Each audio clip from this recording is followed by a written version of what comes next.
చదవండి. దేవునికి స్తోత్రం. హల్లెలూయా. చదవండి. నా శత్రువా నా మీద అతిశయపడవద్దు.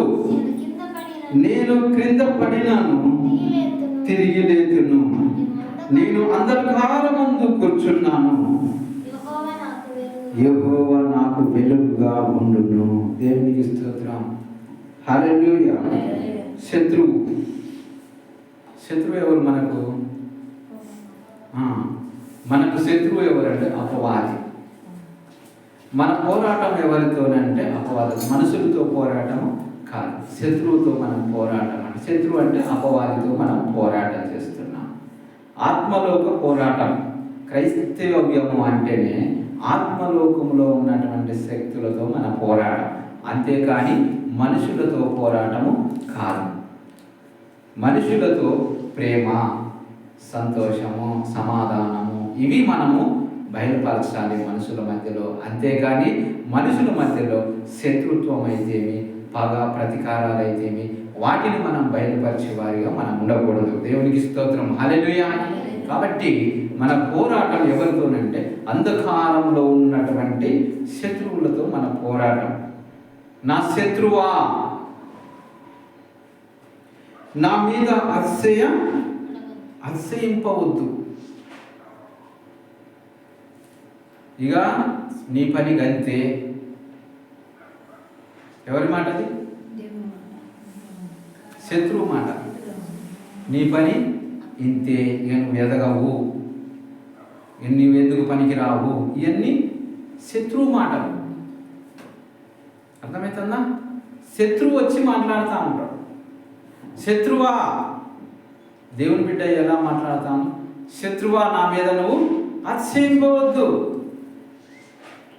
దేవుని కుమార్తె, ధైర్యము కలిగి దేవుని చిత్తానుసారంగా జీవించే దేవుని కుమారుడు ఏ విధంగా మాట్లాడుతున్నాడు? నా శత్రువా నా మీద నువ్వు అతిశయింపవద్దు,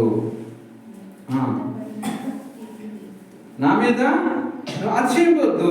నేను క్రింద పడినాను, తిరిగి లేతును. క్రింద పడిన నా పక్షంగా ఉన్నవాడు గొప్పవాడు. ఈ లోకంలో ఉన్నవాడి కంటే నాలో ఉన్నవాడు గొప్పవాడు కాబట్టి నేను కింద పడినానా, నేను లేతును.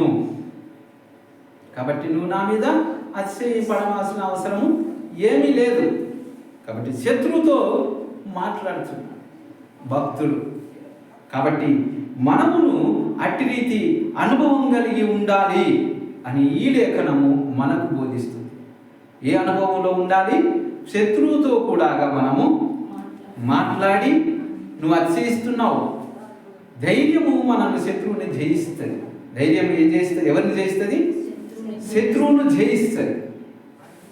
ఆధైర్యంలో భయంతో ఉన్నవనుకో శత్రువు ఇంకా నీ మీద ఏం చేస్తాడు? పరిపాలిస్తాడు.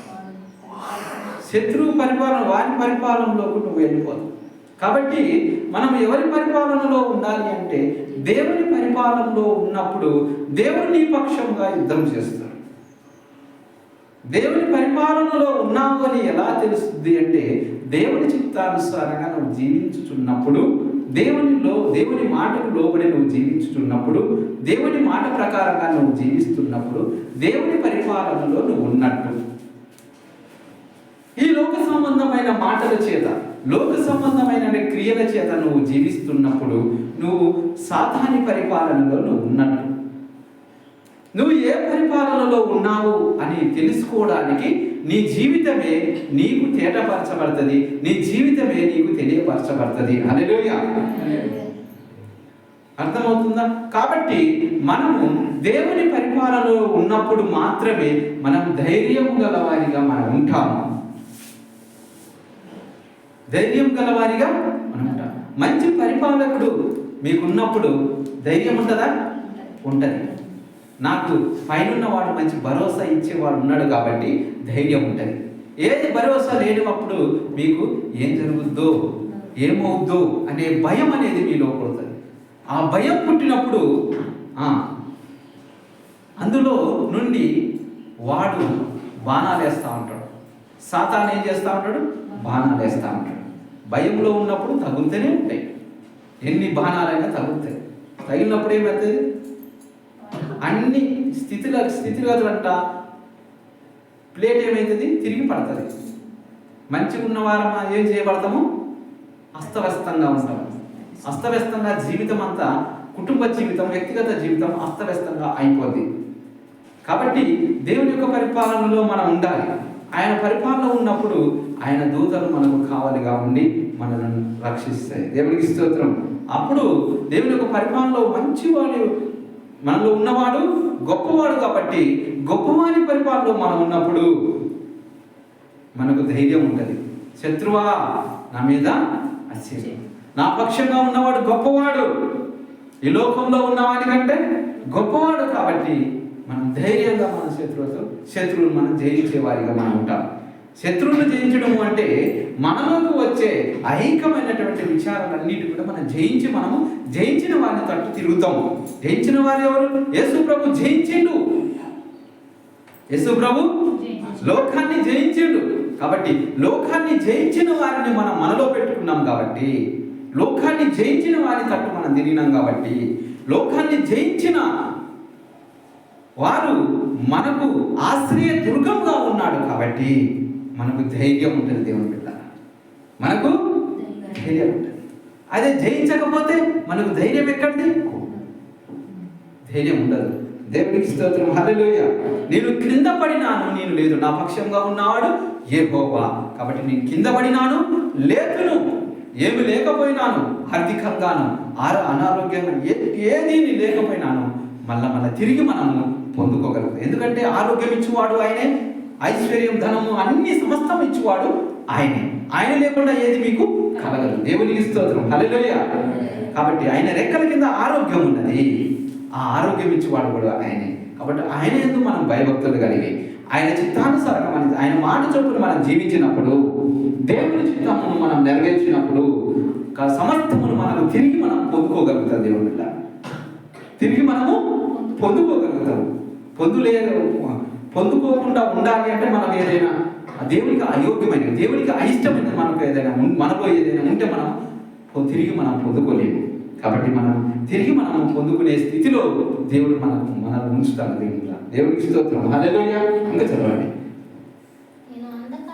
నేను అంధకారమందు కూర్చున్నాను, అంధకారమందు కూర్చున్న యెహోవా నాకు వెలుగుగా ఉండును. దేవునికి స్తోత్రం. హల్లెలూయా. కాబట్టి మనం అంధకారంలో కొన్ని సమయాలలో మనం ఏం చేయబడతా ఉంటామంటే లోక సంబంధమైన వాటి చేత మనం ఈడవబడి లోక సంబంధమైన వాటి చేత ఈడవబడి మనలోకి అంధకారం వచ్చి ఎంటర్ అయి ఉంటుంది. అంధకారం మనలోకి ఏమవుతుంది? ఎంటర్ అవుతుంది. కాబట్టి మనం ఏమవుతుంది? దేవుడు వెలుగై ఉన్నాడు కాబట్టి మనం కూడా వెలుగై ఉండాలి అని దేవుని వాక్యం సెలవిస్తుంది. కాబట్టి కొన్ని దినాల్లో మన శరీరంలో ఉన్నాం కాబట్టి కొన్ని సమయాలలో మనకు అంధకారం రావచ్చునేమో, కానీ మనం తిరిగి ఏం చేయగలుగుతాము? వెలుగై ఉన్న దేవుడు మనకు తోడై ఉన్నాడు కాబట్టి మనం వెలుగుగా పొందుకోగలుగుతాం. దేవునికి స్తోత్రం. హల్లెలూయా. కాబట్టి వెలుగును మనం ఆశ్రయించాలి. వెలుగును మనం ఏం చేయాలి? ఆశ్రయించాలి. వెలుగై ఉన్న దేవుని, వెలుగై ఉన్న వాక్యాన్ని మనం ఆశ్రయించాలి. అప్పుడు మనకు వెలుగును నింపబడుతుంది. దేవునికి స్తోత్రం. హల్లెలూయా. కాబట్టి వెలుగును మనం ఆశ్రయించాలంటే మనం వెలుగుతో మనం ఏం చేయాలి? కనెక్ట్ అయి ఉండాలి. వెలుగుతో, వాక్యంతో మనం కనెక్ట్ అయి ఉండాలి. ఆ వాక్యమే మనం వెలుగుగా మార్చగలుగుతుంది. వాక్యం చీకటి సంబంధమైనట్టుగా దాన్ని వెలుగుమయమై ఉంటాం. మనం వెలుగుమయమై మనం ఉంటాం. కాబట్టి వెలుగు సంబంధమైన మనుషులుగా మనం ఉండాలి. పరలోకము ఎప్పుడు నిత్యం వెలుగే ఉంటుంది. చీకటి ఉంటుందా? ఉండదు. అక్కడ చీకటికి స్థానము లేదు. కాబట్టి నిత్యం అక్కడ వెలుగే ఉంటుంది. కాబట్టి మనం వెలుగు సంబంధికులుగా ఉన్నప్పుడు వెలుగు స్థలానికి మనం చేస్తాం. చీకటి సంబంధమైన వ్యక్తిగా మనం ఉన్నప్పుడు చీకటి సంబంధమైనటువంటి స్థలానికి మనం చేస్తాం. ఎక్కడైతే చీకటి ఆవరించబడిందో ఆ చీకటి స్థలానికి మనం చేస్తాం. కాబట్టి వెలుగు సంబంధమైన వ్యక్తులుగా మనం ఉన్నప్పుడు మనం వెలుగుమయమై ఉంటాము.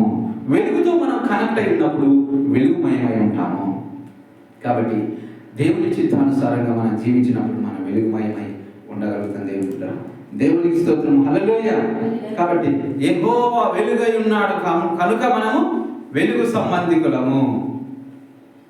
చీకటి సంబంధికుడు సాతాను, శత్రువు, మన శత్రువు చీకటి సంబంధి కాబట్టి ఆ చీకటి సంబంధికి మనము వాని పరిపాలనలో మనం ఉంటే మనం చీకటి సంబంధికులుగా ఉంటాము. దేవుడు వెలుగై ఉన్నాడు కాబట్టి దేవుని పరిపాలనలో మనం ఉన్నప్పుడు దేవుడు వెలుగై ఉన్నాడు కాబట్టి మనము కూడా వెలుగు సంబంధికులుగా మనం మార్చబడతాము. కాబట్టి దేవుని బిడ్డలారా ఈ వాక్యము దేవుడు మన వినికిడిలో దీవించి ఆశీర్వదించునుగాక. ఆమేన్.